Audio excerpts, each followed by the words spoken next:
Benda korang boleh tengok dekat dalam dia. Inilah piring dia. Sebab moncong test pen kan lagi halus. Nampak? Keluarkan dia, kita pakai mata Philip. So aku pakai, ambil skru dia. Okey. Dah, bila aku tarik tadi, secara tak langsung dia pun tertarik sama. Alhamdulillah. Sama So kita tengok belakang. Okey. Nampak? Gigi dia masih ada. Yang ini nampak haus dah ni, dia bulat dah.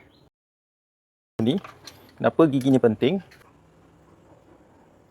Ini dia punya gigi yang dalam mesin basuh. Tapi yang ini besi tau. Yang tadi plastik.